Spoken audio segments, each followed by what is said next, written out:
Deebo, Deebo Samuel narratives being pushed.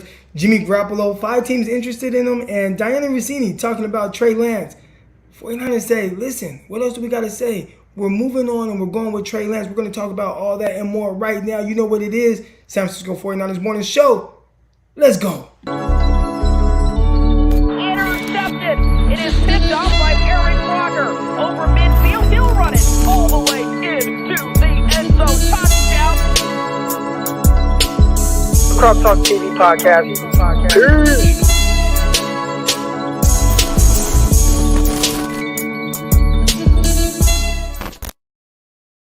Welcome to another episode of San Francisco 49ers Morning Show. I am your host, former NFL and NFL defensive back, Eric Crocker. And yes, we are back 2 days in a row. I'm telling you, we back, man. We back. Back in the swing of things. Back talking about San Francisco 49ers every single morning. Well, not every morning, not on the weekends, but y'all know what time it is. Well, actually, there might be times we do go live on the weekends if, training camp get the, notes and it sounds good. We're going to go live, all right, all that good stuff. Shout out to everybody that's tuning in, everybody in the chat right now. Good morning, Jason. Good morning, Tanya, 49ers girl, my dog Jerome, Corey, Sacktown, Izzy. We got the usual suspects in here. Shout out to everybody in the chat already. Let me know how everybody's doing. I see the flames coming in. Here we go. 4 flames. We need 5 of them things. There goes 5 right there. Here we go, 5 flames. All right now, everybody feeling good. Let's go. Got some good things to talk about. But before we get into that Underdog Fantasy, make sure you download the app, Underdog Fantasy, or go to underdogfantasy.com. Use promo code Crocky. If you're into over-unders, wagering fantasy football, we'll do a couple fantasy leagues. They use best ball format, so you don't even really got to pay attention to it. You draft, and then once you do that, they play your best roster for that week. So, if you have 2 quarterbacks, let's say you got Trey Lance and Matthew Stafford, whoever does the best, they automatically start that guy for the week. So I was the big dog in a few. We did a few of these last year, and I was at the top, won some money. You know what I'm saying? So, need that. Let's go. Need all that. But Underdog Fantasy, download the app or go to underdogfantasy.com and use promo code Crocky. And they took us out, man. And I know y'all want to get into 49 talk. We finna get into that Deebo Samuel. Is he a top 5 receiver? We're going to get into that. But Underdog Fantasy, they flew me out to New York. And it was a good time. A couple of interesting things here. One, I realized I'm kind of old, right? Now I'm 35 years old. I just turned 35 in May. But when you're around some of these younger people, what do they call Gen Z? Is that what they call them? These people, Gen Z? It's different. Underdog Fantasy is kind of like they're in Brooklyn. All right, so they're in Brooklyn. They flew us out there, took care of us. It was awesome. Their office is in the middle of Brooklyn. And it's like this hipster, free spirit. Any of y'all watch the show? There's been a couple of them. Ballers. Ballers is one. So Ballers with The Rock and, football players and all that. Then they created that sports agency. But, they got all that fun stuff, right? Like the ping pong tables, video games, all that. That's this younger generation. They do fun things. They have these beer tasting contest things where you get a random beer. All type of team bonding type stuff, video games. It was pretty cool. But I did feel a little old. And that's crazy because I typically don't feel old, but yeah, a little old. Anyways, they showed us a great time. Got to have my wife going around in New York, Times Square. We stayed a couple extra days so we could tour kind of New York. My wife had never been out there. Even when I was with the Jets, she didn't go out there. But yeah, let's get into some 49er talk, y'all. Appreciate everybody's in the chat right now. Hit the like button, subscribe button, all that good stuff. Deebo Samuel. And it's like, why are we talking about Deebo Samuel being a top 5 receiver? And this is why. Let me go to my bookmarks. I bookmarked the tweet. And I'm really kind of tired of having this discussion. And I have no idea why people just don't get this or don't grasp that concept. There's not one flavor of something. And you can't put whatever you feel like this is supposed to be like, that's it, right? It's like, and not to make it seem like females are like an object, right? But you can, you can be black, beautiful, dime, white, beautiful, dime, Hispanic, Latina, whatever, Indian, whatever. Like if you're a dime, like you're a dime. If you're fine, you're fine, right? Some people like big booties. Some people like not big booties, a little perky. Some people like it to be a little soft, a little, you know what I'm saying? Whatever, right? Like everybody has their types, but whatever. A dime is a dime. Like if you're bad, you're bad. And Deebo Samuel, not trying to say he's this bad chick, but Deebo's he's a big dog. He's a big dog. And real quick, here we go. Got a super chat in here. Problem blessed. Hey, yes, sir. We are back, season 2. You already know, man. We here. Shout out to everybody that has commented, showed love with us coming back. But here's the thing: people are missing with Deebo Samuel. They are trying to pigeonhole Deebo Samuel into their definition of what they think a receiver is, right? Everybody thinks that a receiver is supposed to be like, everybody got to look like Odell Beckham on the field. Everybody got to look like Stephon Diggs on the field. Everybody got to, you got to win like Julio. At the end of the day, if you are a receiver and you win, all right? If you are a receiver and you win, you are a good receiver. You just might win in a different way than someone else. I do not expect Deebo Samuel to win the same way as Justin Jefferson. But at the end of the day, if Deebo has 5 catches for 160 yards, he has 5 catches for 160 yards. Like, what is there to complain about? Nah, he's not a top 10 receiver, though, or he's not a top 5 receiver because he had 5 catches for 170 yards, but 100 of them were after the catch. Who cares? He lines up at receiver. He lines up on the outside. He lines up in the slot. Like, he is a receiver. He's catching the ball. He's doing stuff with it. He's doing work, whatever. Like, what does it matter? Like, why do you try to belittle ways that he wins as opposed to maybe the next guy? Like, literally, who cares? And apparently, guys like this says, don't know who needs to hear this, but Deebo is not, and he capitalized all caps with not, a great receiver. And it's like, why is he not a great receiver? Because of whatever you think that a receiver is supposed to look like, and based on that, like, okay, now I'm going. If every receiver, again, and it's weird because they pick and choose these things, right? Like they want to single out Deebo Samuel. If you really watch Mike Evans, is he whooping dudes with routes? No. He wins a specific way. He's going to big body guy. He's going to run down the field. He's going to catch them. But it's like, oh, well, he's catching the ball down the field. So Deebo wins more underneath. Mike Evans wins more vertically. They win different ways. But they both win. So why is Deebo any less of a receiver? And that's not even to say that Deebo can't. Deebo just ain't really got the targets downfield. Deebo hasn't got the targets downfield. To me, that's been the bigger issue. Because when they have targeted him down the field, catches it just fine to me, right? When against the Baltimore Ravens in the rain, when 4th and 2, Jimmy Garoppolo heaved it up in the double coverage, and Deebo came down with it, caught it for a touchdown. That was a deep ball to me.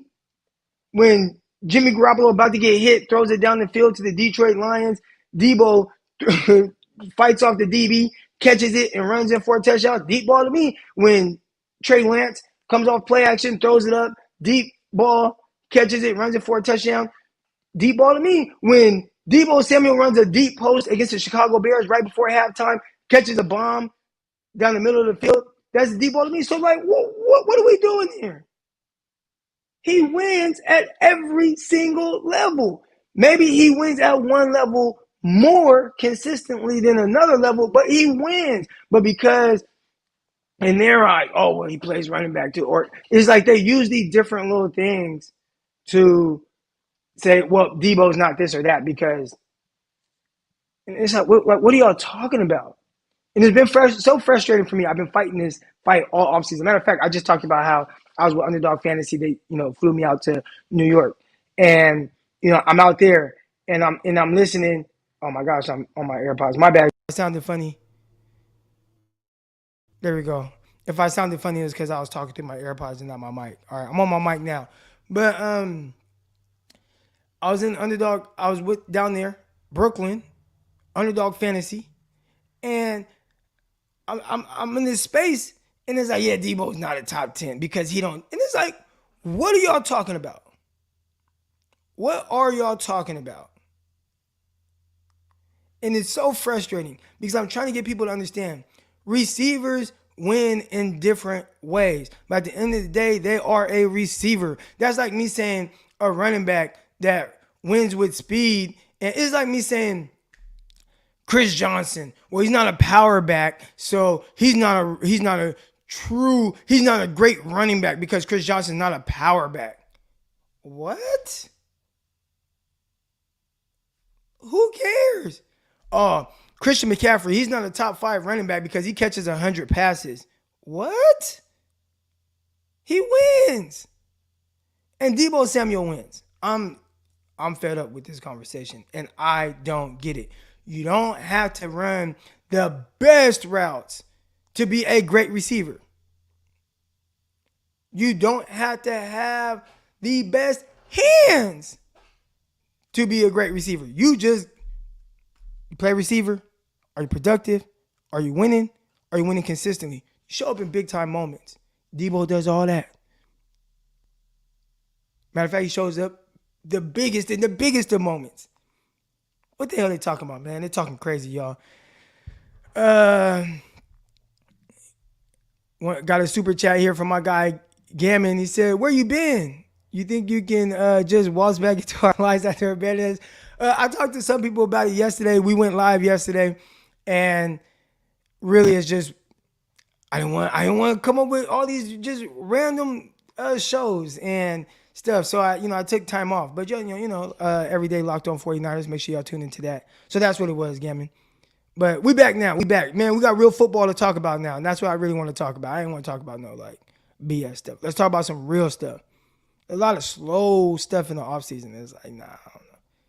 All right, he's a top 10 receiver. I don't know about top 5. All right, that's a great point, Josh. Now, here's my thing about top 10, top 5, whatever. Because people will say oh, he's not. Well, who's your top 5? And here's my thing about top 5, top 10, top 15, whatever. I feel like top 5 receivers. There are about 10 receivers who you can legitimately make an argument for being top 5. So I put top 5 just because it's a little catchier for the algorithm and all that BS or whatever.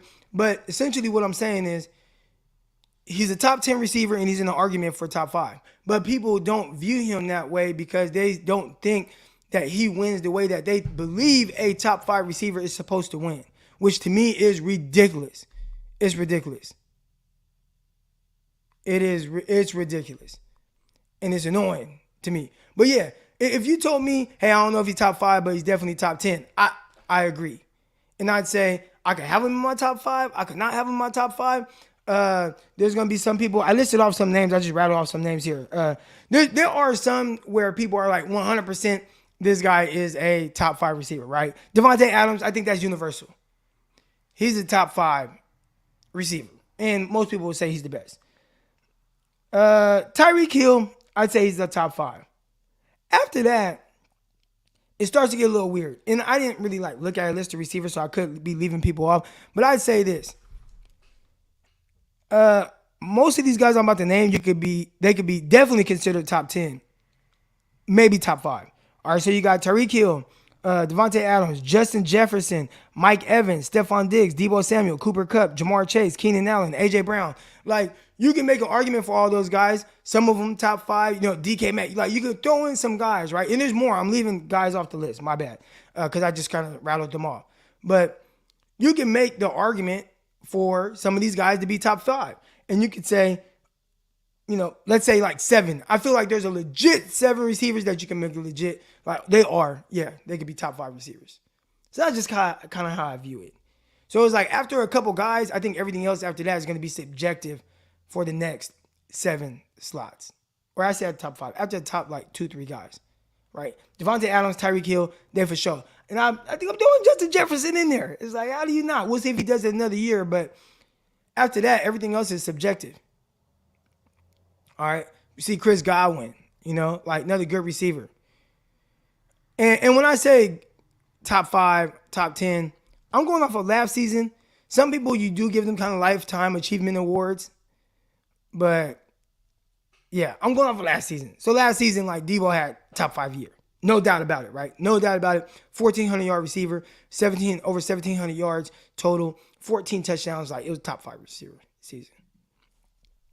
Oddly enough, Deebo is the Lamar of receivers, top 5 in the position, but doesn't look the way people expect it to. I think that's perfect. And again, I think it's ridiculous. At the end of the day, right? And maybe both of these guys give you more to worry about as a coordinator, but if you're sitting down in the room with a coordinator, they are worried about everywhere Deebo Samuel's lined up. Outside, slot. They got to be worried about him hitting them on deep overs. They got to be worried about him hitting them on slants. They got to be worried about him hitting them with the screens. They got to be worried about the little orbit motions and things like that. Like, you got to be worried no matter where he's at. Same thing with Lamar Jackson. And here's the thing. And I try to get people to understand. Quarterbacks, it is the same thing. Everyone wants to fit their narrative on how someone is supposed to win. Do they win? That's all that matters. Lamar Jackson wins. Lamar Jackson wins. When coordinators are in there and they're watching the film, they go in there, how are we going to stop him? How? So he's putting up 4,500 yards this season, whether 1,000 of it is on the ground or whatever the case is, whatever. Had a season, he's an MVP. He played quarterback and won MVP of the league. He's a quarterback. He can just beat you in multiple ways. Like, he plays quarterback though. Like, he's lined up, he's listed as a quarterback. He plays 100% of his snaps at quarterback. Sometimes he might just run. He might take off.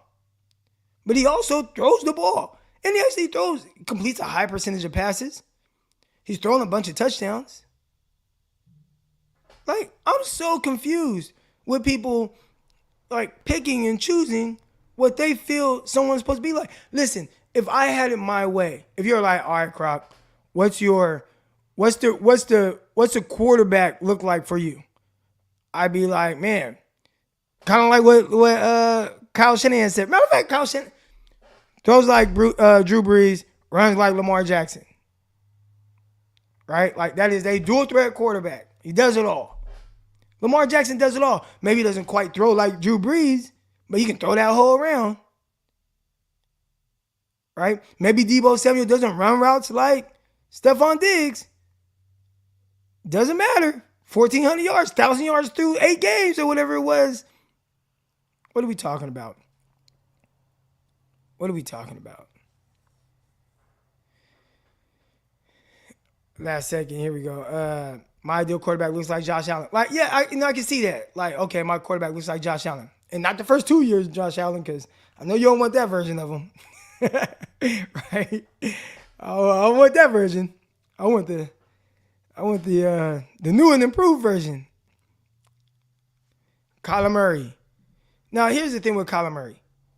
I think Kyler Murray, he's one of the most talented quarterbacks in the league. I feel like on any game, he can really show you that he's the most talented quarterback, one of the most talented quarterbacks in the league. Another guy that keeps coordinators up at night. I think for him, his biggest issues are going to be off the field. They talk about his leadership capabilities, those things. Like, where's his mental at? And I think that's the thing that people are going to struggle with, and why maybe down the stretch in seasons, Kyler Murray has struggled.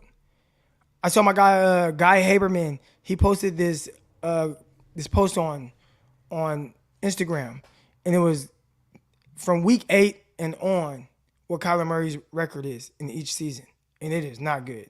It's well below 500. He's missing, like my guy Jesse says. Kyler is missing something mentally. Lamar isn't, and that's facts. Yes, Lamar Jackson was unanimous MVP. And they're like, no, he's not a good quarterback, though. What the fuck are you talking about? What are you talking about? Anyways, enough of that. Deebo Samuel, even if you don't have him in your top 5, he's a top 10 receiver. Terrific receiver. He might win in different ways. You might think he's supposed to win this way and he wins another way, whatever the case is. But I tell you what, Deebo Samuel wins. You throw the ball to him, you hand the ball off to him, whatever, he's a star. Kick it to him, he's returning kicks, have him throw a touchdown. Great football player, great receiver. That's great. Well, Deebo is a great football player, but he's not a great receiver. What the fuck are you talking about? What are you talking about? He is a receiver. He doesn't run routes like Stephon Diggs. Shut up. He catches slants and takes it to the crib. Catches Diggs and takes it to the crib. Over routes, take it to the crib. What are you talking about? What are we talking about? But enough about Deebo Samuel. Hopefully he signs. Saw my guy John Middlecoff talk about, he tweeted it out. He's like, man, I pay a premium for players that play big and big moments. Deebo plays big and big moments. Pay him. Pay him. Pay Deebo. All right, y'all. Jimmy Garoppolo. There are supposedly 5 teams interested in him. Now, I did see somebody in the comments say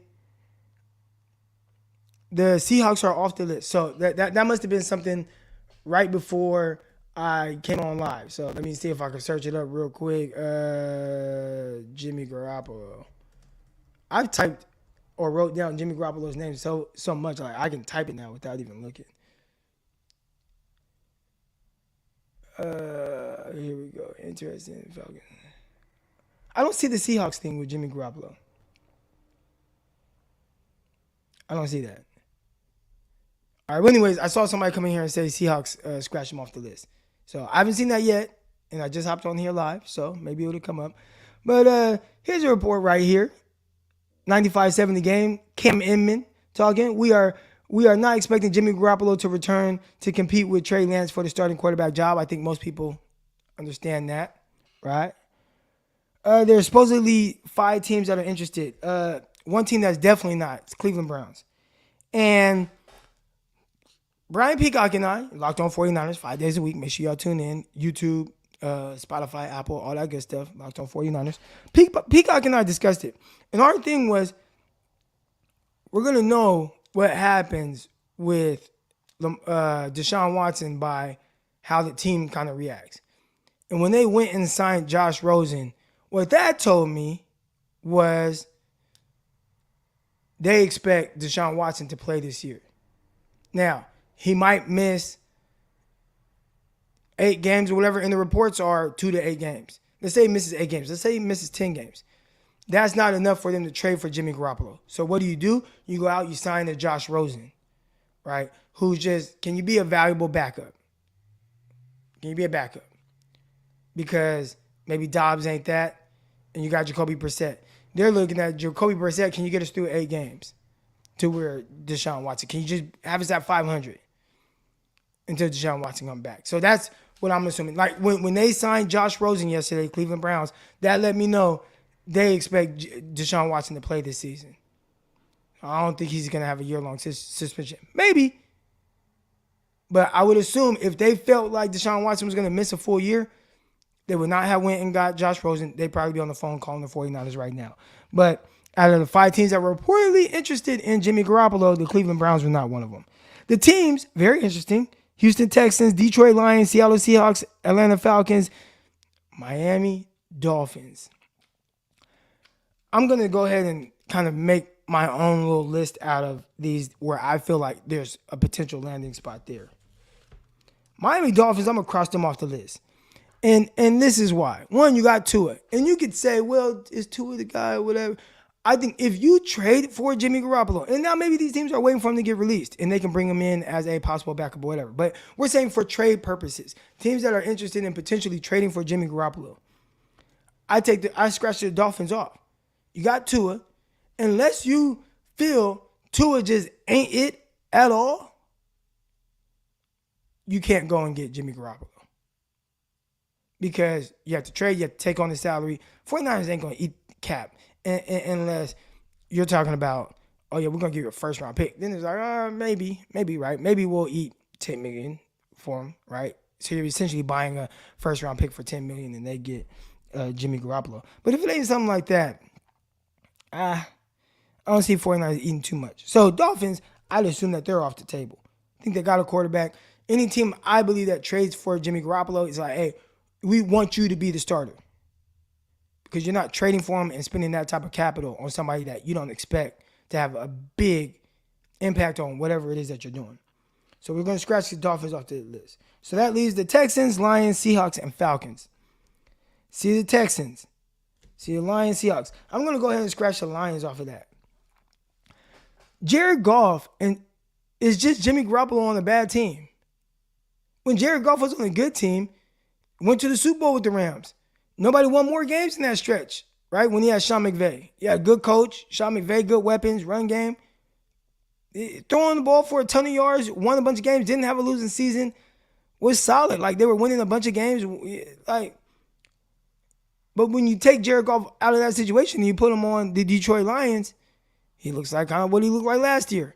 And I'd assume that Jimmy Garoppolo would look similar. Not saying he looked, but similar. So I don't think that, why would you do that? And I don't think that Goff's contract is, super low. Maybe when they traded for him, maybe the Rams already paid a ton of the money or whatever, but I don't see that. I don't see that one. See, got my guy Josh here. He says they can restructure the contract. So a lot of times when you restructure a contract, it's kicking something down the road.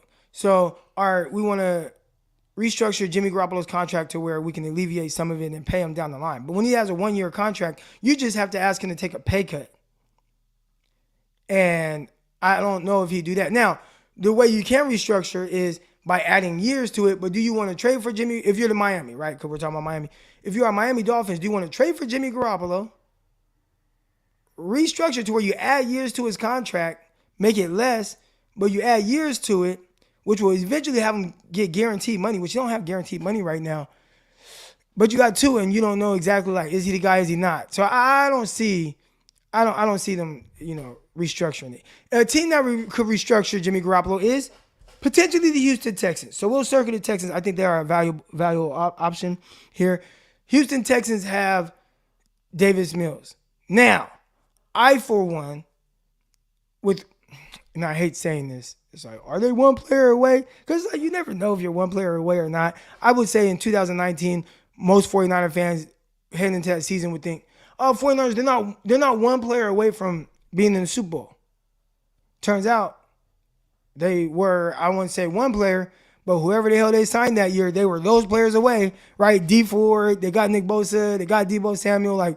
They had a good offseason. I think that the Houston Texans when it comes to the draft, I think they acquired some legit starting football players. So maybe they were those players and Jimmy Garoppolo away from making a run. Not saying they would, but I'm just saying, right? Got a new head coach, philosophy, all that. I really like their offensive coordinator, passing game coordinator, Pep Hamilton. But maybe Texans, right? The only pushback, and you have the Nick Caserio thing, right? He was general manager in New England with Jimmy Garoppolo. He's now the general manager of the Houston Texans. I like Davis Mills. And I don't know if I'm willing to say, you know what? I think that this year, Jimmy Garoppolo would just be this much better than Davis Mills. Now, maybe they watch every snap and they're like, we'd rather have Jimmy Garoppolo. And maybe Nick Caserio just believes in Jimmy more. And maybe Jimmy's leadership just elevates everybody's game a little bit more. But there's a lot to like about Davis Mills. I thought he was one of the better rookie quarterbacks last season. I think that he can be a legit Jimmy Garoppolo, Kirk Cousins type quarterback. And I've always felt that way. If you kind of go back, and I'm pretty sure I put this out in the air on Twitter, podcast, whatever, I talked about, I would not draft Mac Jones at 12. This is when the 49ers were at 12. And I like Mac Jones. I actually like Mac Jones at 12. But I'm like, I draft a legit player, let's say Micah Parsons, right? I draft a Micah Parsons, and I would get Davis Mills in the second. Now, he ended up going in the third, but I would have drafted Davis Mills in the second. I thought he fit what Kyle does, turns back to his defense, efficient, throwing the ball. I thought his decision-making was lacking a little bit because of a lot of like limited playing experience. And if he could just get that right, we're talking about a good quarterback. And we saw that last year. He had good games, he had bad games. But I thought he had more good and showed more promise than, and again, people aren't going to look at it this way because he was a third-round pick. He was a third-round pick. So they're not going to look at it this way, but he showed just as much as any other rookie quarterback. Like, I watched him because I liked him. So I watched him. Like, no, Davis Mills, he's just not going to get that type of love and hype because of where he was drafted, as opposed to some of these other guys who were drafted top 5, top 10 or whatever. And it's like, well, those guys drafted higher, so you're going to give them more chances, more opportunities, and that's just the way the NFL works. Jimmy G is not Kirk Cousins level. He can't be that. Doesn't have the skills Cousins have. We've talked about this. And I know this was a conversation on Spaces too. All right, Chris. But I agree to some extent. I agree that there are things that Kirk Cousins does better than Jimmy Garoppolo. I also believe that if you talk to Vikings fans, they might push back on what it is that you're saying Kirk Cousins is. So everybody's going to have kind of their interpretations, but I believe at the end of the day, maybe let's say Kirk Cousins is better than Jimmy G. I believe they're in the same tier. So it's not that much of, like, what am I losing, right? Like, oh, okay, a deep ball. Slightly better mobility. But there's something that evens their play out. He says that's because they don't have Jimmy G on their team. All right. I hear you, Chris. I'll leave it up there just in case anybody else wants to talk about it. But Houston Texans, that's one team. Seattle Seahawks. Someone said Seattle's took the name out of it. I haven't seen it yet. I searched it. I didn't see it. Atlanta Falcons, I'm going to cross them off. And again, I'm trying to think from a logical standpoint, right? Does it make sense if you are the Atlanta Falcons and you just signed Marcus Mariota to a 2-year deal, you drafted a quarterback in the 3rd round, does it make sense to say, all right, I'm going to, well, actually, now it depends when though, right? Does it make sense for them to trade for him now? No. But 49ers did something very similar, right? When the 49ers signed Brian Hoyer, and then they drafted CJ Beathard 3rd round, they were at the very least going to give those guys an opportunity that year. And really, that still wasn't the plan. The plan was to go get Kirk Cousins. So maybe they didn't have that much of an opportunity because Kirk Cousins was always going to be a 49er until he wasn't, until Jimmy Garoppolo came. So maybe Jimmy can go to Atlanta. I don't know. So I don't know where he's going. I'd say the Houston Texans. Like Houston, maybe, let's see, New York maybe, but I think they probably like Tyrod Taylor as their insurance policy there, and then when they just give Danny Dimes his last chance to kind of show what he got. So 49ers might be screwed with this Jimmy Garoppolo situation, and it's all stemming from the injury. If it were not for the injury, he would have been traded. I'd say now, do the 49ers have the balls to just let him go, to cut him? And that takes me to the next and last topic, and then we'll get to the callers and let y'all call in and talk about it. And I see Johnny says, why not Washington? Washington was definitely a valuable option pre-shoulder surgery. Once shoulder surgery happened, I think it took teams like them off. Once you trade for Carson Wentz, that's it. That's it. Once you trade for Carson Wentz, that's your guy. They traded a good amount for him too. So they're not going to give up that for him and then just all of a sudden go, unless they got him and they're like, damn, this Carson Wentz is a weirdo. We can't win with this. And their coach is on the hot seat and he's like, we got to make another draft. But nah, then you have like no plan. You got to have some type of plan. So I don't see Washington. Last thing we do want to talk about, and then we'll get to the calls and let y'all call in and all that good stuff. But Diana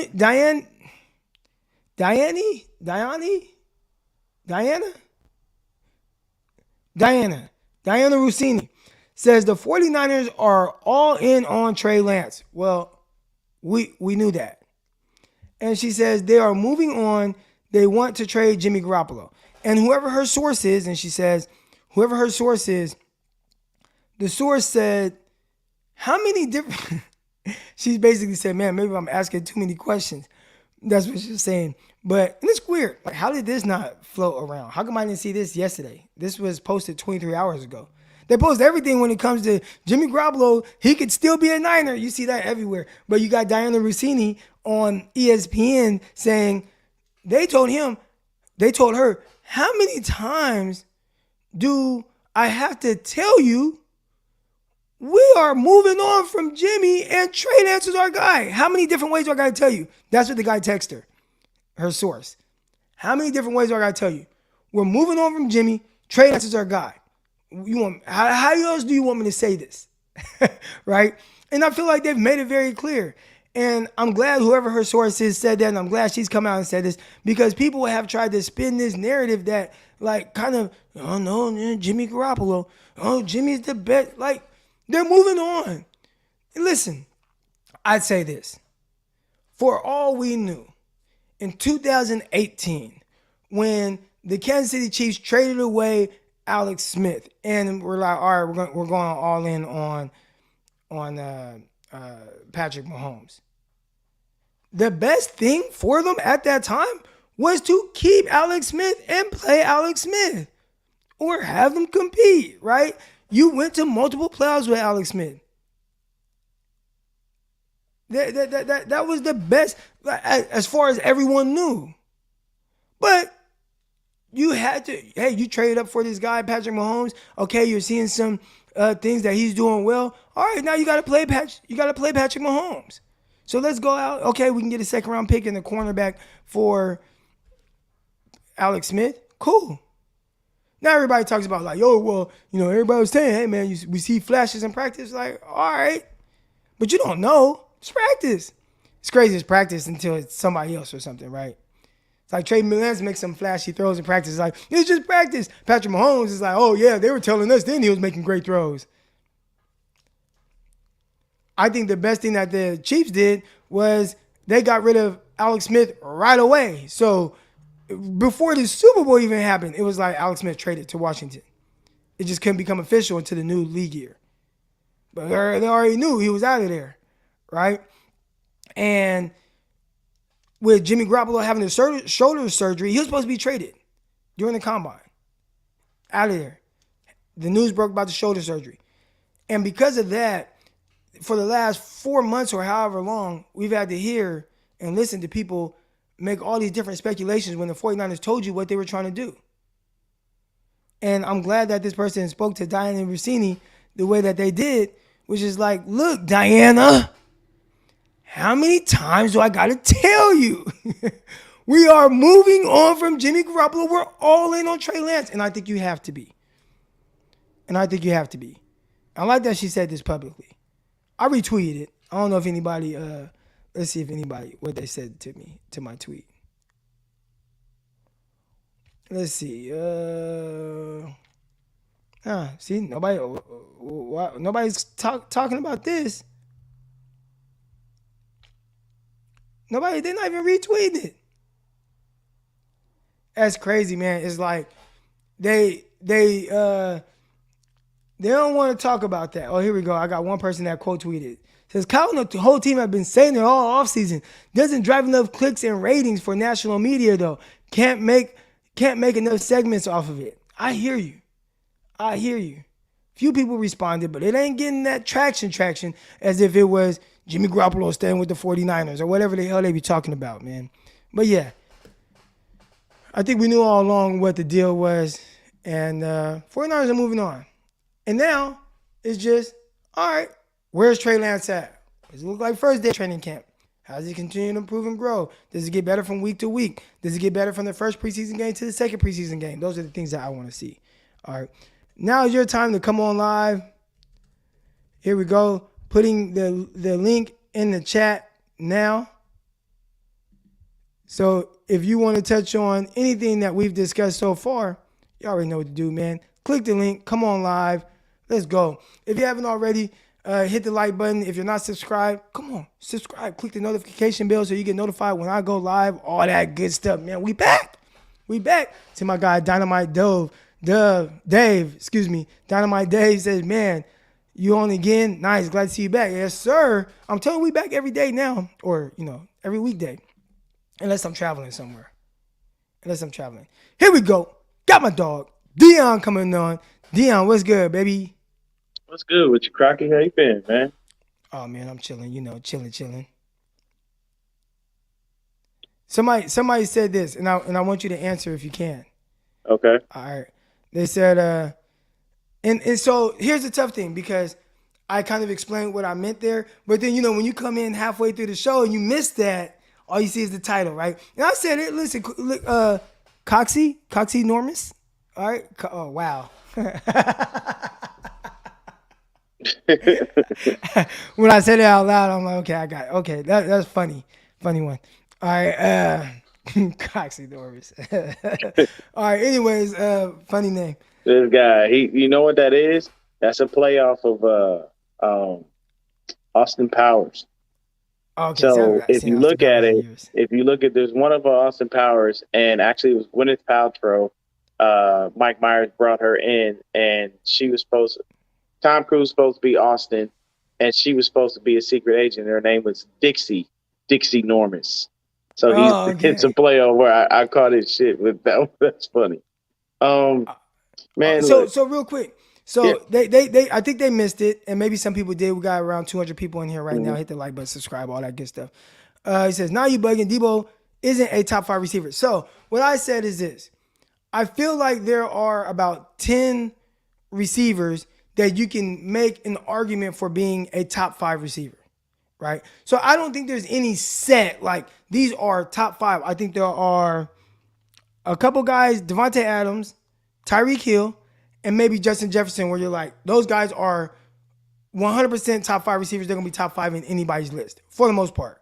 The rest can be a little debatable. Maybe Cooper Kupp, you could throw him in there. Mm-hmm. Then for the next few spots, there's going to be about 5 or 6 guys that you can make an argument for. So I think Deebo is in that in the sense of last year, right? Like the season he had last year, he had a top 5 receiver year. All right, he had a top 5 receiver year. So you can make an argument for him. You can make an argument for Stephon Diggs. You can make an argument for Mike Evans. You can make an argument for Keenan Allen. You can make an argument for Jamar Chase. Maybe not AJ Brown in top 5, but definitely top 10 type receiver. Yeah. So there are other guys you can make that argument for them. And then I think for top 10, there's about 15 receivers where you could be like, all right, from about 6 to 15, there's like 10 guys you can say, you know what, I think this guy might be a top 10. So that was it. But essentially what I was talking about with Deebo Samuel is everybody tries to push this, their views on what they feel a receiver is supposed to be like. And I compared it to women. I probably shouldn't do that because women aren't an item. But, we know what I'm saying? You see a bad chick when you see one, right? Like, you know what I'm saying? But there's all kind of different type of bad chicks. Bad chicks with big booties, big boobies. Bad chicks that got no ass. Like, you know what I'm saying? Like, Mexican, Latina, black, white, in it. Like, there's all kind. And I think Deebo is just a different flavor. But nonetheless, he's a great receiver. He plays receiver. He lines up at receiver. He dominates the receiver position. He might dominate it different than Stephon Diggs. Stephon Diggs. He might dominate it different than even Jamar Chase. Jamar Chase is limited. His limitations just, okay, but I win vertically down the field. I run straight. I run by people, chicken wing, catch it, running for a touchdown, right? Deebo's is just, I catch slant, take it to the crib. They both can do some of these other things, but their game is kind of predicated and they're not the best route runners. But that, to me, that's not going to make them any less of a receiver because they don't look like Keenan Allen running routes. You know what I'm saying? So that was kind of just my argument on that. So, Coxie Normus, pause. That's kind of the talk on that. So I know. Hopefully people go back and listen to the beginning. Yeah. But go ahead. So for me, man, I look at it like this: Deebo is at a minimum a top 10 wide receiver in the NFL. That's at a minimum, and you can make a case that he's a top 5 receiver. So what I do is I don't diminish his value as a receiver due to what he did when he was running the ball. Like, that's not a negative thing to me. I think that's a positive. That's a plus. If you've got a guy who can do it all and they have a main position and they still excel at that position, you can't fault him for the other things that they do. I mean, the man still had, I believe, double-digit touchdowns combined between his 14. receiving and rushing and rushing touchdowns. He did crack over 1,000 yards receiving at his natural position, which is 1,400. what they expect him to play. So I don't see why he couldn't be a top 5 guy. He's doing more than most of these dudes. Yes, there are some dudes who are pure receivers. They run crisp routes and, their comeback is nasty, or their jabs, all these things that they do are fantastic, but you can't diminish Deebo's value based off of the fact that he's not playing receiver full time. So while that is the case, I would still say that he's still a top 5 receiver just based on the fact that his production warrants that kind of ranking.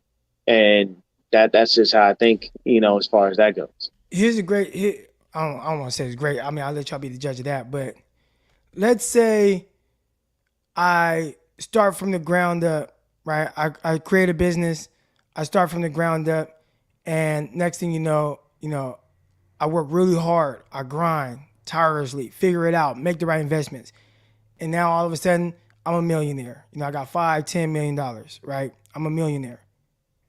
Now let's say I play the lotto and I hit for 10 million. Am I still a millionaire? Yeah. I got there different than this person, but I'm still a millionaire. Still and millionaire. That's Deebo Samuel. Yeah. He hit for 1,400 yards receiving. He got it different than someone else, but I got that. So why try to take that away from me or belittle me? Like whether I got it the way you feel like I should or not, I got that, and this is what I am. And that's why I think about Deebo. Yeah, people will continually throughout his career try to diminish his value based on the fact that he didn't play one specific position. But here's the thing, neither did Reggie Bush. Reggie Bush still got paid. You know what I'm saying? Reggie Bush played receiver, running back, kick returner, punt returner. He did whatever the team asked him to do. He was one of the ultimate gadget guys. I'm not saying, I'm not comparing Deebo and Reggie Bush because it's completely two different animals. I'm just using it for the sake of argument. So, I mean, to me personally, Deebo definitely can be a top 5 receiver. He is at a minimum top 10. If you don't have Deebo in your top 10, I don't know what you've been smoking or what you've been thinking, but you've been missing out on it. But I honestly, I love the report that Diana Rossini got, as far as, hey, Jimmy's out, Trey's in. Now, to be honest with you, I'm going to keep this until I hear it from his mouth. I need the franchise to back Mr. Lance. And I know why people continually say why they're showing Jimmy love, but here's my thing. Nobody bought the BS you were selling. I'm sorry. Nobody is buying the fact that he's a great quarterback. The only thing that Jimmy had that he had going for himself was that he was a great locker room guy. And that's been diminished by Martellus Bennett and now Julian Edelman as well. Because Edelman went on I Am Athlete and basically, in so many words said, hey, that's a bitch move. So you were more worried about yourself when I go out here play broken every week, but you so worried about your little thumb here that on the same day you're gonna tell the coaches, hey, I can't go. That's not good team chemistry. That tells me that you can be a likable guy from a personal level, but when it comes to playing football, no, I'm not gonna mess with you because you give up on us. And the reason, once again, he had the luxury to be able to do that here was because he didn't have competition that he knew was going to solidify and take over his job. Nick Mullins and CJ Beathard wasn't going to beat him out. My only pushback on that is his interaction with the 49er players is completely different than what Martellus and those guys were saying. And there is the business element to that. But, I mean, we saw it, right? He played with whatever ligaments torn in his thumb, shoulder injury. I mean, he was taped together like a broken gingerbread man and still went out there and played. And I think that's why you see the 49er players back him the way that they do. Yeah, and I can respect, him playing through the injuries and whatnot. But my thing is I feel like they forced him on the field. It wasn't him saying, hey, let me play. It was them saying, hey, can you do this? Yeah? All right, get out there on the field. And to me, it didn't make any sense because it didn't feel like Trey Lance did anything to warrant them having to force Jimmy on the field injured versus that. But I mean, hey, they know better than I do. I'm going to just roll with whatever it is. But I'm still of the mindset that we could have still gotten to the NFC Championship game with Trey Lance starting because Jimmy never helps us in the playoffs anyway. He has like the worst playoff stats of any QB ever.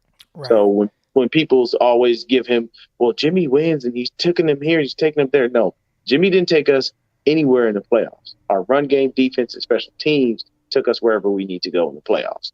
And those are proven facts. If you don't believe me, you can look the numbers up, you can look the stats up. These are all facts because he didn't score a touchdown versus Green Bay. Our special teams did. That was a block. Jordan Willis, good looking out. Talanoa Hufanga, good looking out. You know what I'm saying? When he started to mess up in that Vikings game a couple years ago in 2019, what'd they do? Nope. Tevin, how you feel? You feel great? Good. Run the rock. You got the hot hand. Time to win this game. Raheem, go against the Green Bay Packers and run wild all over them. You got George Kittle on the field screaming, run it again. Hey, you win. And a lot of people will say, well, if something's working, why go away from it? The issue is if I need you in that moment, I can't count on you. I can't trust that you can do the things that I need you to do to be able to get me where I want to go. But I mean, hey, I just want Trey Lance to be the man, and that's it. I hear you, Dion. I appreciate you coming on. I'm gonna get the next caller. Yes, sir. Good to see you, Crocky. Glad you're back, baby. Yes, sir. All right. Here we go. Real quick before I get to the next caller. If you haven't already, hit the like button, subscribe button, all that stuff. I did want to get to this question here. One question. Why haven't we won without Jimmy G? And this is a great question. And this is one where when you look at Kyle Shanahan's coaching record with Jimmy Garoppolo as opposed to without Jimmy Garoppolo, you definitely see drastic difference. I would say most of that is because the quarterbacks that he previously had, one, they weren't very competent, right?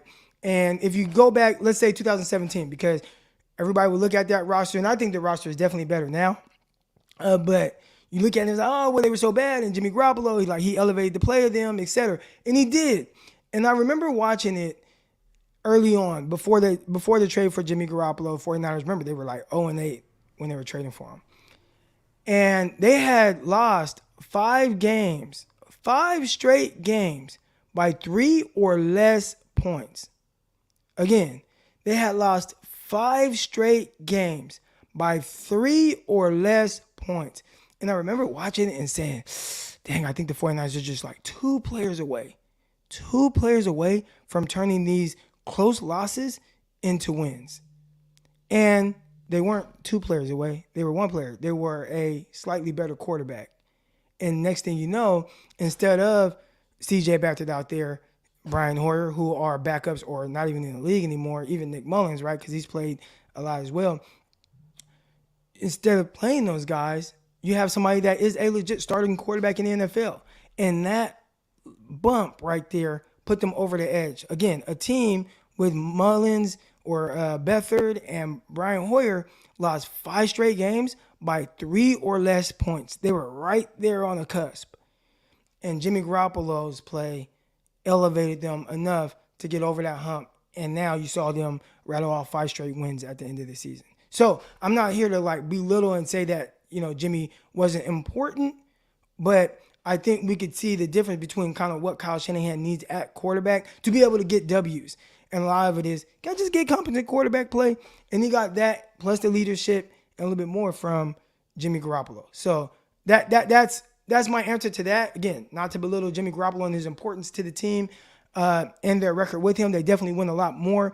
But I think as they continue to build the roster, I think they just needed somebody can you be better than Nick Mullins, CJ Beathard, Brian Hoyer? All right. Here we go. Got my guy Gammon coming on. Gammon, good morning, bro. Good morning. How you doing, brother? I'm good. Do you have an answer to this question at all? I do actually.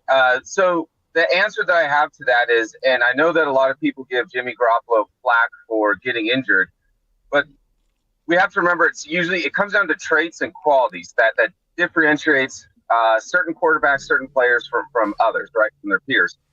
Now, one of the one of the things is that, yes, Jimmy Garoppolo doesn't have a hose for a cannon, right, for an arm to really just launch the ball deep downfield. But one of the elite things that Jimmy does have in his repertoire, right, in his arsenal, is his quick release. He has one of the most shockingly quick releases outside of Aaron Rodgers. So when we look at, we have to remember this offensive line prior to this season has not done a good job of protecting its quarterbacks and keeping them upright. I mean, I used to always refer to Beathard, right? CJ Beathard is kind of just a crash test dummy with just how much he was getting hit in the backfield. He couldn't stay healthy behind this offensive line. Nick Mullins eventually couldn't stay healthy behind this offensive line. There was that season where it was like we had to pick up, a quarterback up off the street just to finish the season because we went through, I think, 3, almost 4 quarterbacks in one season. Because of Jimmy Garoppolo's quick release, he actually made, as far as like PFF grades, everything like that, he made the 49ers offensive line grade out better just because of his quick release time to throw for the football. And so when we're evaluating Jimmy Garoppolo, I think we have to look at it in all fairness and through that lens. But I would say it comes down to his trait, his quality of having the quick release. Trey Lance, right, and that's been my biggest fear with this upcoming season, is that we have a journeyman, right, at the center position, Jake Brendel, and that sort of thing. He's going to be running for his life, and you look at his time to throw, right, and his release, it's a lot different, but he can buy himself that time to throw, a la like Josh Allen. But that would be my response to that, is that Jimmy Garoppolo actually, we say like, oh, he doesn't have the ability to elevate and lift up the players or the talent around him. Okay, maybe not stretch the field vertically wise, but he was able to do that as far as for the offensive line. Stark contrast. And you can even see that with players that have operated previously in Kyle Shanahan's system, a la, Hoyer. But that would be my answer to that. And then also too, that would be kind of my response to the last caller, which I think he calls in and he does like a really good job. But I just feel like some of those comments it's kind of typical for a lot of us as 49ers fans when we look at that. But there's, when we kind of devalue players like that, and I've been calling in quite a bit last season. And this is my first time where I feel like I can finally call out you and Jesse and just be like, I was right. I was right one time. Even though I might have had like a million bad takes, I'll only hold on to and remember the one time. Right? That's all of us. But I called in. Right? Yeah, well, we'll discredit all the other horrible takes that I had, when I wanted the 49ers to trade for Rodgers and Lamar Jackson and have a Wildcat run offense in the backfield there with Trey Lance. We'll just discredit all that. But, I don't know if you remember, but I called in and I said, very early into the offseason, I said that Deebo Samuel warrants a contract of $25 million plus. And I think at the time you're going like, whoa, that's way too much. But my thing was, just his worth to this organization, because here's a trivia question for the fans in the comments. Who was the last wide receiver and what year was it that the last time the 49ers had a receiver that eclipsed 1,000 yards receiving? Not a tight end. Anquan Bolden, 2014. Yeah, I mean, it's been almost a decade. I think you had two by Bolden, one by Crabtree, and then before that it was Terrell Owens in like 2003. Yeah, I mean, we've had large sums of gaps in between there. And it's so funny to me when people say he's not a top 5 wide receiver. And then I'm like, but what metric? Like we discredit, we say he's not a good route runner and he doesn't have good hands. Well, you have to have some kind of level of route running and hands to get 1,400 yards, right? Like we can't just discredit his 1,400. Well, he runs the football. Well, then you can't just say he's not okay, then let's go down by that, right? I don't think that as far as all the tight ends go, that George Kittle is a top 3 route runner, but he still amassed all those yards. You know, when I look at George Kittle and I look at Deebo Samuel, what I kind of group them into is just they're an overall they're a football player, right? There's no weaknesses in their game. I do not think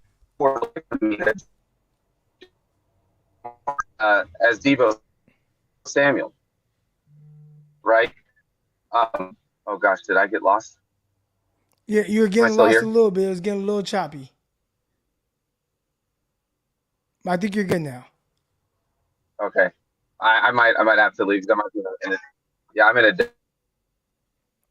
All right.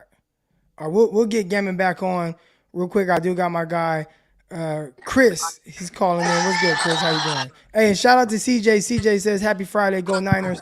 Let's go. Happy Friday, everybody. What's today? The 22nd? Today is the 22nd. It's the 22nd. Yes, oh, it's 4 more days until training camp.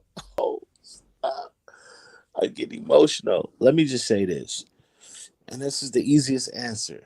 It doesn't take long soliloquies to answer this question. The reason why the 49ers have a losing record without Jimmy Garoppolo is because Jimmy Garoppolo is better than Brian Hoyer, CJ Beathard, and Nick Mullins. That's it. They're all garbage. Like, what are we doing here? I know I get on Jimmy Garoppolo, but he's better than those guys. He's a starting quarterback in this league.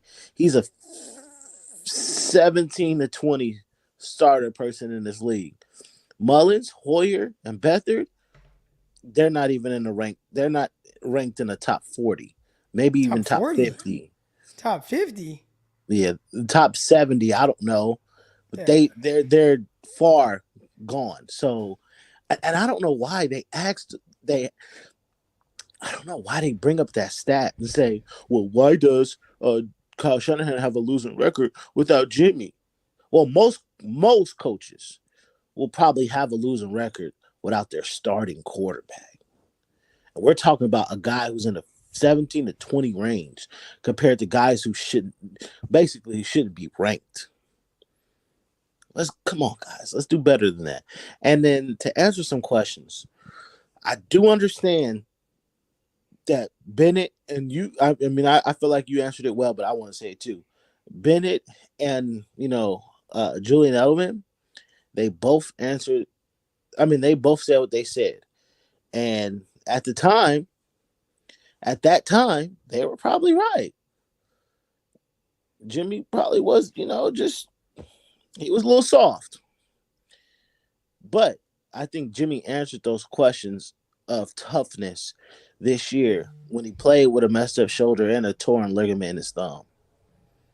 I think that there's no question about his leadership. I know it's kind of surprising that I'm talking good about Jimmy Garoppolo. No, I think you're giving a good take. It's a fair analysis. That's what I'm doing. But Jimmy Garoppolo leadership, again, we had a Spaces where Adrian Colbert came on and stood 10 toes down for Jimmy Garoppolo. All the players have stood 10 toes down from Garoppolo. And like you said, his experience in San Francisco is completely different than the players' experience that was in New England. It's just completely different. Yeah. And then I gotta say this. I don't know how many times we gotta say this, but the Kyle Shanahan did a press conference during the coaches meeting. And I got out of that, and I think you even talked about this too. I got out of that Kyle Shanahan is backing Trey Lance. Kyle Shanahan literally said, we are 100% comfortable moving on from Jimmy Garoppolo, and we're comfortable starting Trey Lance. And I don't know how many times he had to say it, because I think he did like 3 interviews. Several times they said the 49ers were trying to trade Jimmy Garoppolo Like, what more do you need to hear that the 49ers are backing Trey Lance? I don't I don't get where people be like, oh well, Kyle Shanahan haven't backed Trey Lance. He has. The organization has. Everybody knows he's QB1 now. How many times? And if yesterday wasn't a major indication, then I don't know what people want to hear. I don't know what their expectations are. I hear Like you. what are we talking about, man? Look, shout out to my guy Dion, but I need you to be a little bit more positive when you talk about the 49ers. Next time you come out here, Dion, I want to hear 3 things positive about the 49ers that you love. That was Because remember when God, I started. Remember that started going I around. But know. it started with Dion. I know. I remember it. You was like, bro, do you have anything positive to say about that organization? Dion is my guy. Shout out to Dion. I just need you to be a little bit more positive. I heard your spaces yesterday too. It was nothing positive. Where is the positivity going to come? I mean, and just overall, because I was listening to spaces yesterday too, as well, just people just nagging on this team, and it's just like, bro, did we not go to an NFC Championship? Did we? Did we not go to a Super Bowl twice? Like we've been deep in the playoffs 2 of the last 3 years, and this fan base will find anything just to harp on something negative. At the end of the day, our quarterback wasn't good enough to win us those games. That's the reason why we're not Super Bowl champions, 2-time Super Bowl champions. So, people, let's just be more positive. And then, my guy Deebo, I'm glad you said what you said. People can win many different ways, as long as they win. And Deebo Samuel, to me, was one of the most important players on his squad. I felt like he even had a case for MVP because he literally was carrying this 49ers football team. No Deebo, no playoffs. The last game of the season, when we were down 17-0, you know who brought us back? Deebo. It wasn't Jimmy Garoppolo. It was Deebo Samuel because he had the touchdown run, and then he followed that up with a touchdown pass, which super cut the lead. Or we were down 17-3. But, you know, Well, we it were actually. down 17-0, then kicked Oh, the field goal. Then he scored a scored a touchdown, then he touchdown threw and a threw a touchdown. touchdown, which so he tied the game. Like, Deebo was our team last year. This man was everything, and his importance to this team is probably higher than some of those receivers who had maybe more yards or more receiving yards than him. And then just the fact that he had to sacrifice. Like, how can you call him not a how first off, Jalen Ramsey views him as a top 5 receiver. Because he's a weapon. He's a weapon as a receiver, he's a weapon as running back. You can use him all over the field.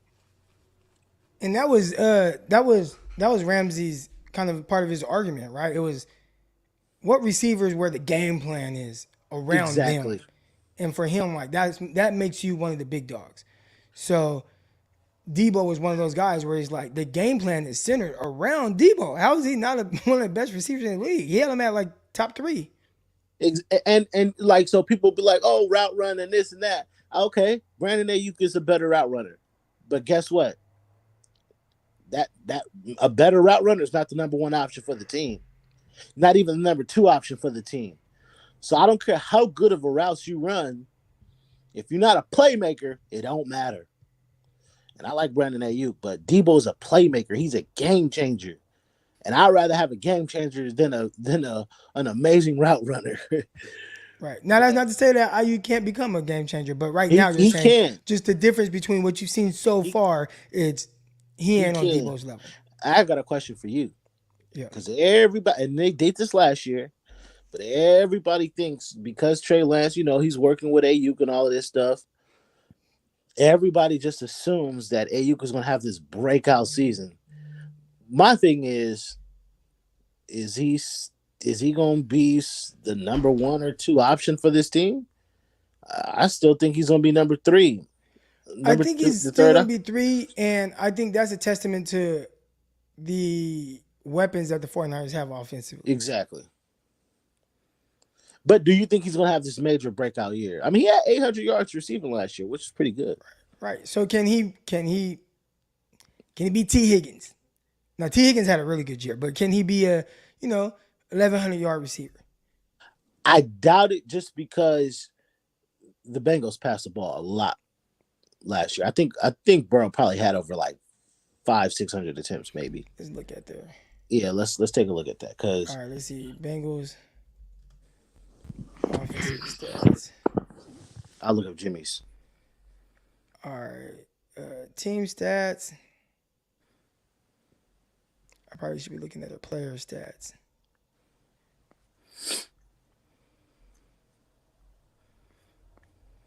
All right, Josh. So I'm looking at. This is a bad thing. Let me look at Cincinnati Bengals stats. Here we go. All right, where's So Jimmy had 441 attempts last year. I mean, and I know Trey Lance started like 2 games, but it won't go over 500. I know that for a fact. Joe Burrow had 4,611 yards. No. And he How threw the many attempts ball though? 520. How many did Jimmy have? 441. If you count Trey's in as well, Well, and he that was missed about 2 460. games. That's what I'm saying. You count Trey's in. Trey had 23 attempts the game he started. It doesn't go over 500 though. I think it does. Because remember, Trey Lance played 2.5 games. Yeah, so he had what? 23 plus the 4 something is like 460 something. Hey, y'all don't try to get on me for doing the math, because I'm not doing exact numbers, but Jimmy Garoppolo had about 441. Bro, I'm telling you, he had over 500 attempts. I don't think so. I mean, he would have had over. Trey We Lance about to. threw 60 passes. I'm sure he did. Oh, he threw 60 passes? I'm assuming. He Hold ain't on. throw no 60. I'm looking at it right now. Trey Lance Trey Lance attempted 71 passes. There we go. So he would have been. So the 49ers attempted 9 less passes. But you said Burrow had what? 4,000? 600 some yards. Oh, yeah, and Jimmy had 38. And how many did Trey Lance have? Trey Lance had 603.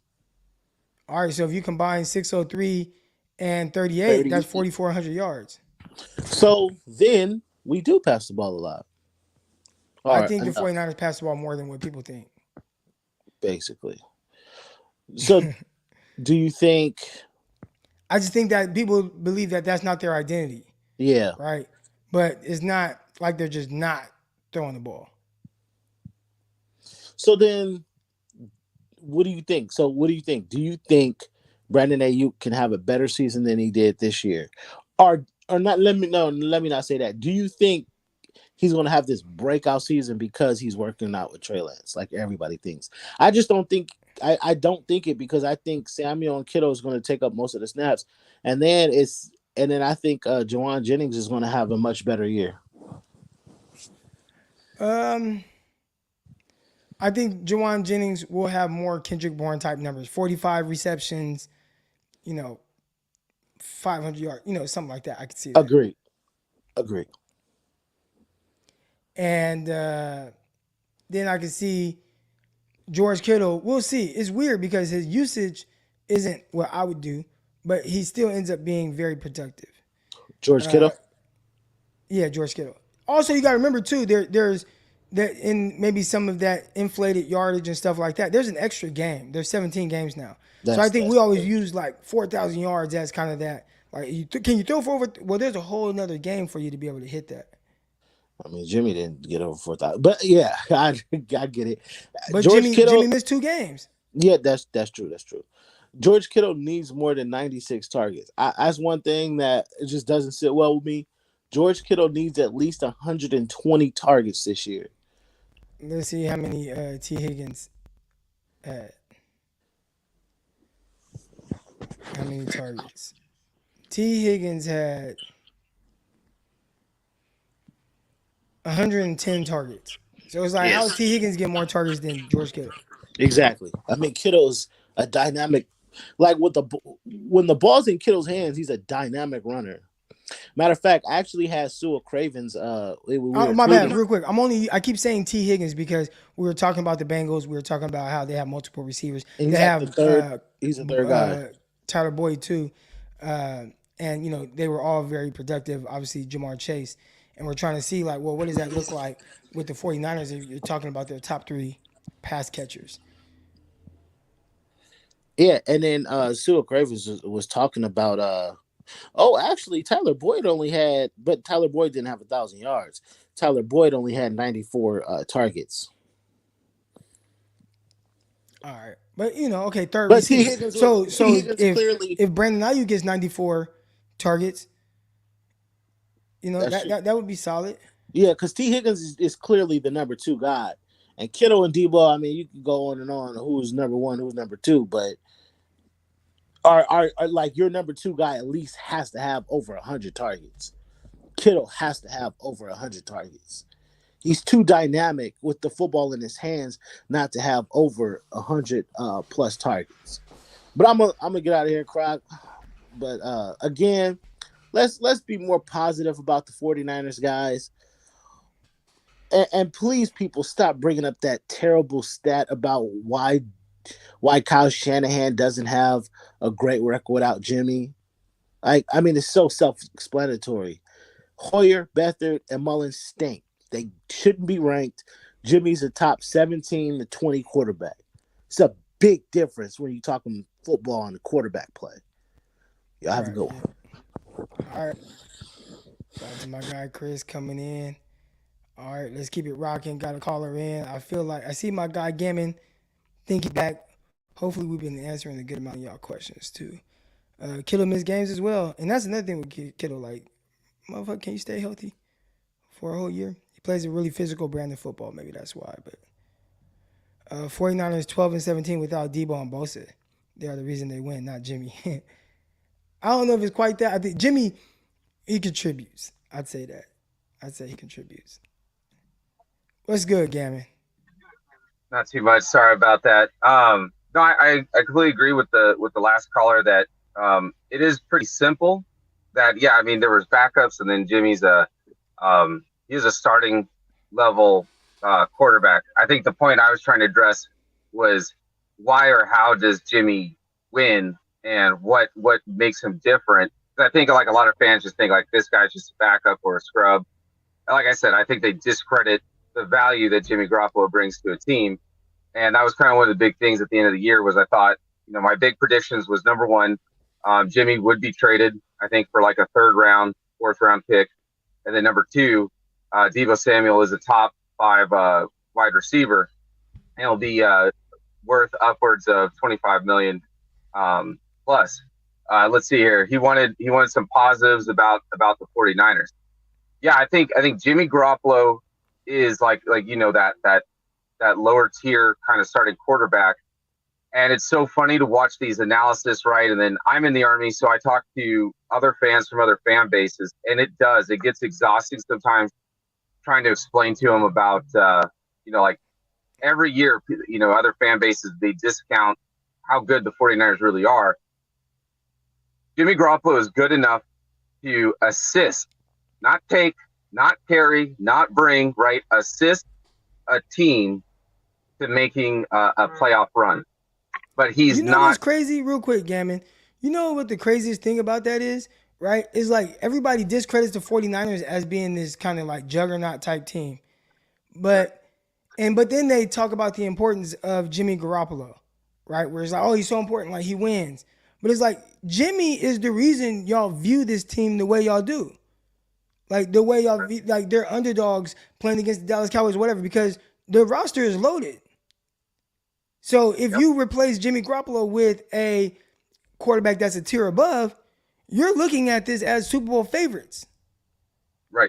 Right? 100%. But people view the 49ers as not as dangerous because of who the quarterback is. But then they say, oh, but you need him. And that's the confusing part. So, they knock a team that's trying to improve. Whether Trey Lance will be better than Jimmy or not, like we don't know. You hope so. You hope that he's, obviously he's more like just physically gifted, but will he be better? You don't know, but you got to try. Or you're going to be a dog chasing your tail with Jimmy Garoppolo every year, knowing, damn, everything has to be perfect for him to win. And the moment something doesn't go his way, the moment you get a dropped interception from Jaquiski Tartt, now all of a sudden we can't overcome that because our quarterback in the last few drives can't get a yard. And it happened in the Super Bowl, it happened in, so you're going to get in these big moments where, man, our roster is great, our coaching is outstanding, defense playing well, right? They were top 3 defense, offense playing well when we're able to run the ball. But damn, Jimmy holds us back. But then it's like, oh no, but you need Jimmy to win, and that's kind of is confusing a little bit. Right, exactly, and that was the point I was trying to make about his quick release and how it kind of uplifted the offensive line play statistically, right? And yeah, I mean, and that's my big thing when I'm talking to other rival fans of other teams. They go like, oh, you guys are going to do this, you guys think you're going to make the playoffs with like a first year starter Trey Lance. I'm like, you guys do realize that we went through the playoffs and like a good portion of the season with a quarterback with an injured shoulder and a torn ligament in his thumb. You guys were talking smack way back then. I still remember when you had the Green Bay Packers guy on, and you asked him, and you're like, hey, I think the 49ers got a chance, and he gave this look like is Eric Crocker out of his mind? Is he just out of his gourd? Now, and that honestly, and I know I can't be the only military person that's here, so I'm sure like there's other military people who get the same flack from the fans, but it is. Like I know for a lot of you guys, you're there in the Bay Area, you're living there, but I'm telling you, like it's like real. I'm going like, if you think that we could do that with a quarterback that was injured who could barely even throw, or Jimmy Garoppolo couldn't even grip a football. So when we're talking trash about Jimmy, we're forgetting about how decent he was playing the first 5 games, and we're only revisionist kind of thinking. We're only thinking about his last 5 games when he couldn't even grip a football, and we're beating these other teams. I always think about I could not wait the next day after we beat the Packers in the playoffs. I could not wait until PT formation the next day, looking for Packers fans and just picking them out and just going man, you may think Jimmy sucks. Why couldn't the Mr. MVP, the baddest bad man himself, why couldn't he overcome that, right? So sometimes I think that's what's unique about where I live and how I'm doing is I get to kind of see things from other people's perspective. But yeah, I mean, Jimmy Garoppolo is that he's got talent, he's got worth. There's 32 teams, right? 32 quarterbacks that are starting, but not all those quarterbacks are starting caliber quarterbacks. I think that the New Orleans Saints would be a whole heck of a lot more dangerous with that Packers guy. Holy cow, you kept yourself so cool and professional, because I would have lost it, but you are really, really good at just keeping a conversation going, Croc. Hats off to you on that. But I felt some type of way. Remember when I got off with him? Yeah. When I hung up, when we, I could say hung up, but yeah, when we removed him, eventually he was done. We got done with that segment. I let everybody know how I felt about what he said. Yeah, and I was like, all right, Yeah, we're gonna kick their ass. Absolutely. I want to do another positive thing. I feel like this running game may not be as explosive in years past when we were really able to abuse some of the cut block rules that got changed here recently with the outside run. But I do think that bringing in Anthony Lynn, who is known a lot more as kind of an interior running kind of guru, right? His genius is in the interior runs, right? Those power gap schemes, whereas Kyle Shanahan's genius is on those outside runs, kind of stretching it. And then you look at all these big backs. I'm way higher than most on Jordan Mason. I know that his tape doesn't pop, but talking to somebody who is a big fan of the school that Jordan Mason played, what he told me was that Jordan Mason's offensive line was probably one of the worst in college. And so whenever it came down to whenever he got the handoff, he was basically already, running back for his life. He wasn't able to just make those simple one cuts. But I look at Jordan Mason as probably one of the most complete backs on this roster, because the the beauty of having playing behind a terrible offensive line is you get lots of rep for pass blocking. And so that's what I look at. Why does George Kittle, I consider him better than Travis Kelce or some of these other guys who might put up bigger numbers? Because Kittle is a dual threat, run blocking, pass blocking, receiving. His routes, when you watch him run his routes, it looks ugly, but the dude gets open, yards after catch. And then I agree that I think Ayuk's going to be the third weapon on this team, right? Number 1 is running. Number 2 is Deebo. Then number 3 is Brandon Ayuk. But you just look at Deebo and Kittle. You think he'll be over Kittle? I do, and here's why. Do I think that Brandon Ayuk is a better football player, a better yards at the catch guy than Kittle? No. So then why would I have Brandon Ayuk over Kittle? It's coming back to this. I think that this is one of the worser or lesser offensive line talents that we've had in the last 4 or 5 years. And I think Kittle's job really for the beginning parts of the season, I think is going to be kind of to splint a little bit of that right side of the line. I think that he's going to be used a lot as a blocker. So I remember last season, a lot of people were getting down on Kittle because of his numbers, but I was like, man, we're forgetting the 2 hospital throws that Jimmy Garoppolo threw Kittle. Like, there was a couple catches that Kittle caught, and I was just like, I was holding my face going like, how does he still have a leg? Like, just the way that that Garoppolo just threw some of those passes, and I was surprised he was able to come back in the game. But also, too, when McGlinchey went down, there was a lot of trust you could see just by the play calling that Shanahan had that, yeah, McGlinchey will get blown up every once in a while, right? But he trusted enough to leave him out there on the island. The other right tackle that he put in there, yes, the PFF grades made him look good, but you look at it and you look at how much protection that they slid over to that right side. And so I think while McGlinchey's still getting his feet, right, his playing legs underneath him, I think that you're going to see Kittle do a lot more of the blocking. So I think that what I'm basically trying to say is I don't think he'll have as many opportunities this year necessarily to make those plays. And then also, too, I think in all fairness, they'll want to reward Ayuk for the hard work that he put in, not quitting, right? Not going down, some of those routes we've seen some of those other wide receivers do when they get in Shanahan's office, doghouse. And they're going to give him a chance to show his talents. I still remember that amazing run after the catch he had against the Giants. He's hurdling over people and everything like that. And I think that this defense is going to be absolutely amazing. There was somebody who didn't think that this defense was a top 5, and I was like, I don't see how they're not at least a top 3. Our field position alone, just from special teams, we always forget about the 3 phases of football.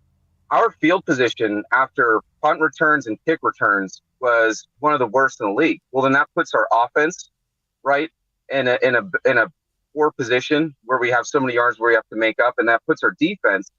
Our defense was in a lot of bad positions last year, and they still held teams to a field goal or less. And just with better field positioning, that's going to help out the numbers from both sides.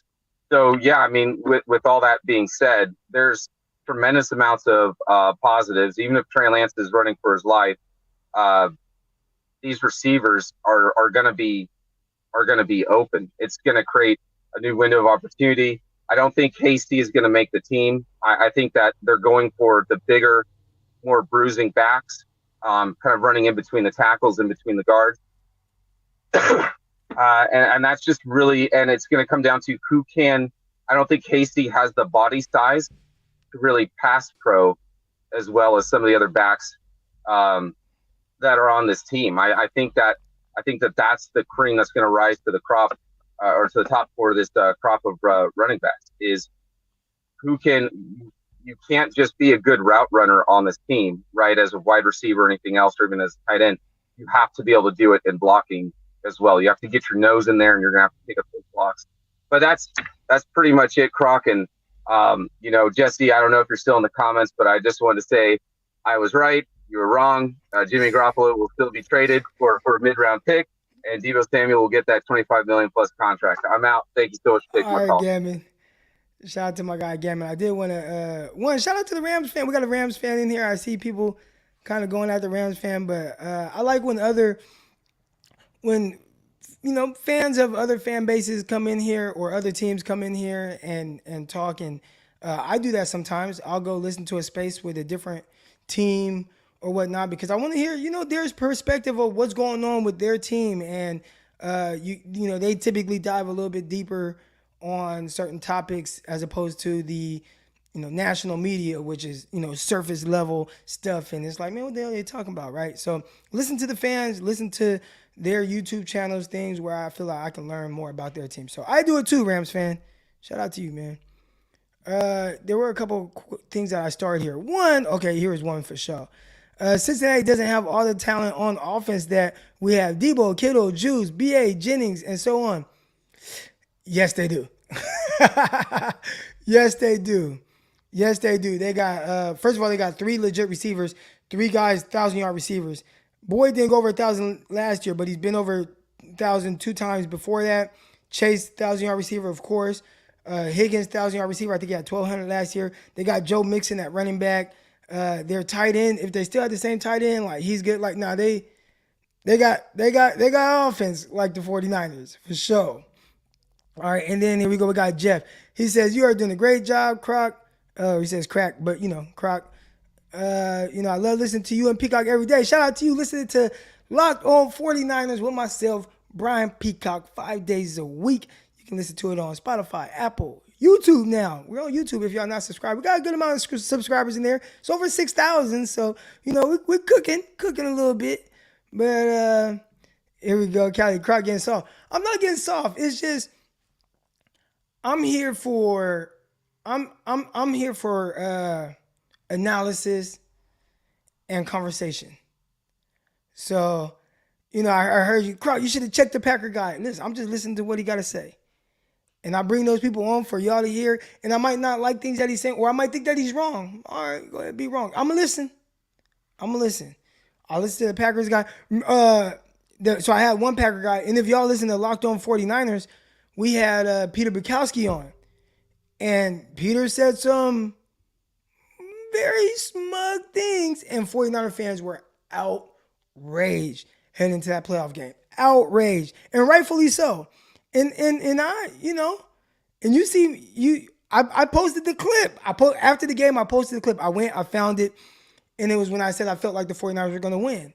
And he made some funny faces. And I cut that clip and put it on, posted to Twitter, and everybody let him have it. And that was fun. But, you got to let people get their little, okay, all right, I hear you. But your team got to back that up. 49ers do a good job backing it up. Shout out to everybody that's been in the chat today, everybody that's contributed to the show, all the people that called in. I appreciate all of you. We'll be back Monday with QB Monday, Greg Pinelli. Eventually, it will be his own show with his own time in the evening. Again, next week, I will have a beat writer from the San Francisco 49ers who's on the field during training camp. They're going to come on and give us updates every week. Can't wait to deliver that to y'all. But, man, shout out to everybody, man. We are back. I see a lot of the comments, man. Croc, you back? You already know, man. It's season 2 now. All right. Last year was season 1. We took a break. We back, man. Let's go. Y'all know who it is. San Francisco 49ers Morning Show. I'll see y'all Monday morning. Peace. Well, unless something happens before then, Jimmy Garoppolo gets traded, whatever. But I'll see y'all Monday morning. Peace. Intercepted. It is picked off by Aaron Crocker. Over midfield. He'll run it all the way into the end zone. Touchdown. Croc Talk TV podcast. Peace.